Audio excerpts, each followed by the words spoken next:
Today we've got a 2009 Volkswagen Beetle fitted with a 1.4 petrol engine with roughly 94,000 miles on the clock.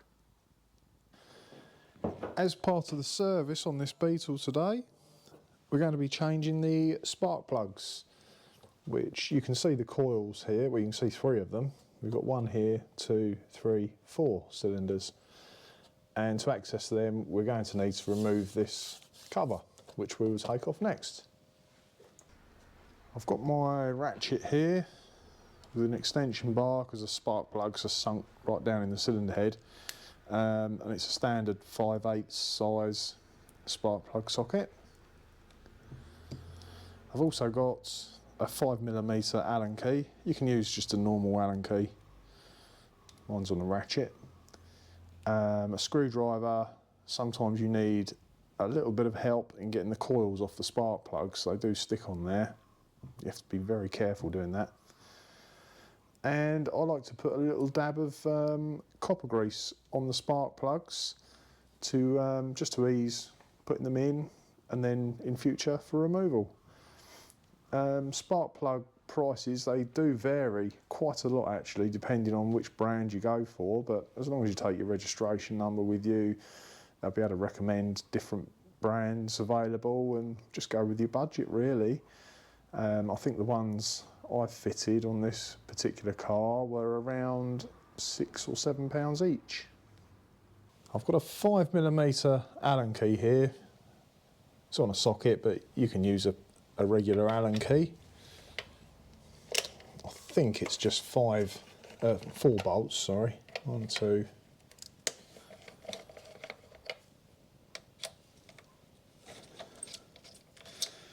3. It's a bit broken there. It looks like they all hold it on, but I think there's only 2.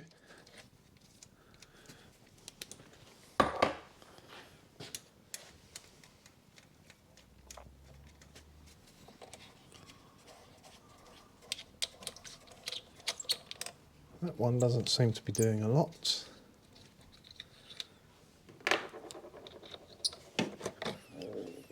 No, in fact that one's just pulling out.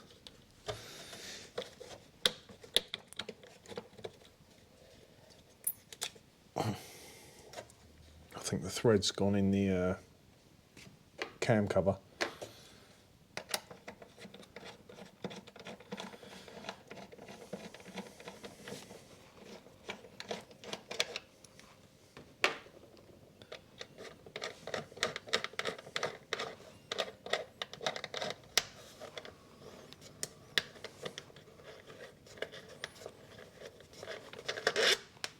Oh, that one's a long one. Put that over that side. That's it, one engine cover removed. So here we've got the 4 coils. I'll get the oil filler cap out of the way. They can be a bit tight to get off, so you just got to try and wriggle them a little bit, give them a pull.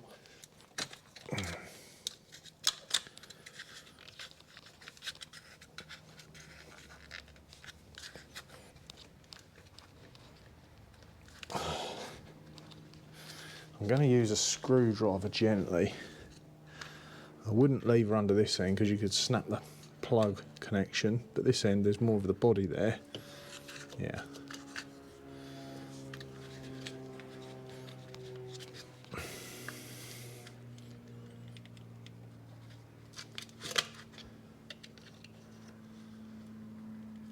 Yeah, it didn't take too much.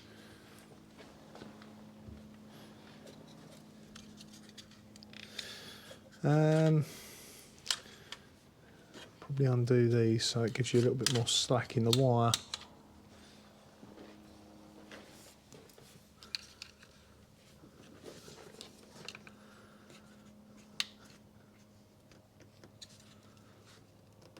Yeah, smaller screwdriver. I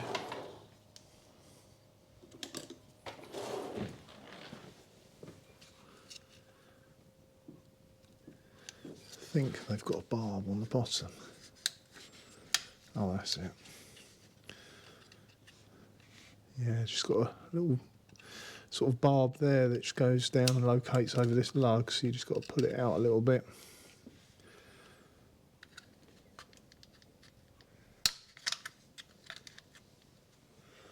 Oh, that one's already undone.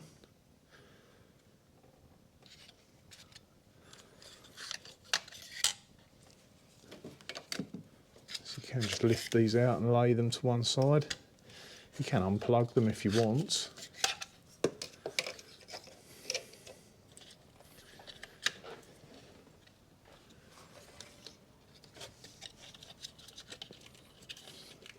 Yeah, that one's a bit tight. Let's see if I can unplug it.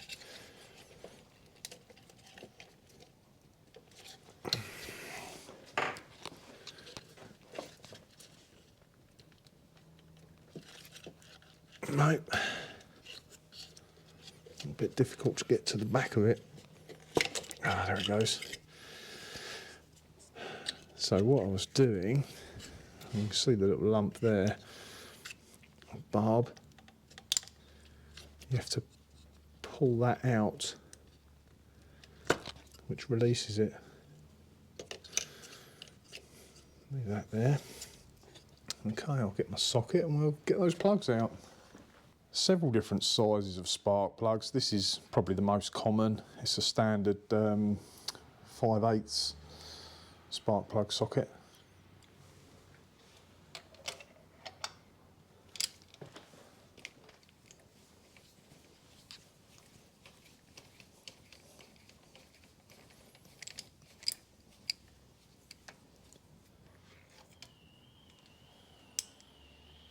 That looks pretty normal. Good colour, not too black, not too white. I'll go ahead and remove the other three. It's exactly the same as the first one, so we won't record that. Right, so here we've got the new and the old. Just make sure the gap is visually the same as the old plug. You can look up a gap size if you've got feeler blades, double check them. If they're too tight, you can get a pair of pliers and just tweak this open. If the gap's too big, you can just tap it on a solid surface to close it up slightly. But they generally come pre-gapped, so haven't had an issue yet. They've got a collapsible washer on there when you nip it up, so that makes a good seal. And something I like to do is just put a dab of copper grease on there to help ease it, winding it in, and hopefully removal in future will be easier.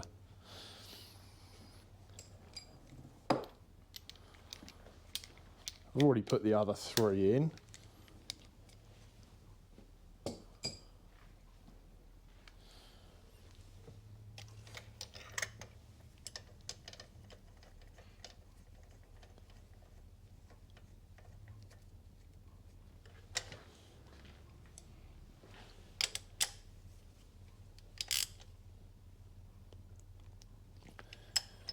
And as I said before, there's always a tightening torque for any kind of mechanical fixing, spark plugs as well. You can look it up, but you just got to be sensible and nip them up, not go too tight. Right, let's get this back in, number 4. I'll plug it in before I push that home. That should click. There we go.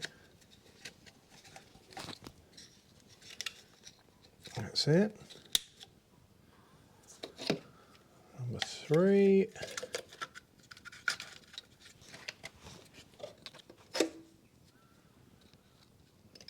Cylinder 2. And cylinder 1.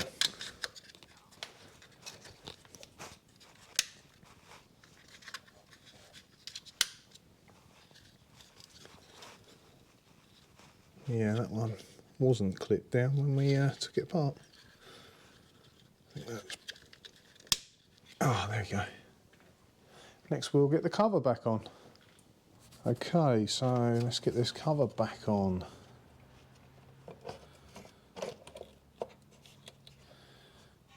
So that bolt doesn't look like it's done a great deal for a long time. You can see by the orange colour there, it's been jiggling around. I think the thread is damaged in the aluminium cover.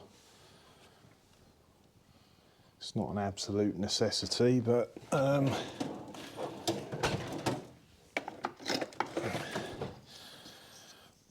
going to put a little bit of PTFE tape around it just to see if that'll help take up any intolerance.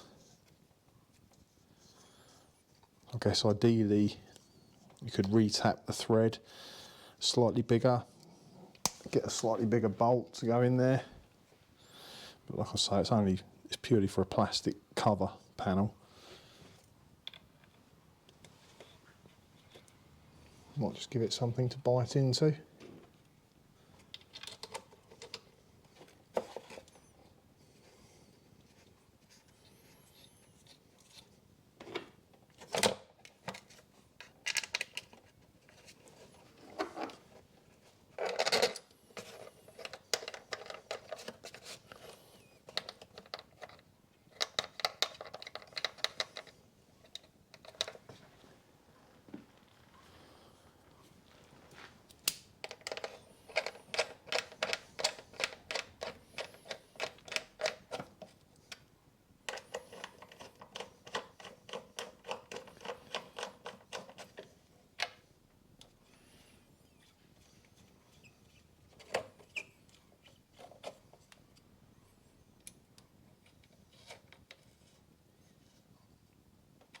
This helps a little bit.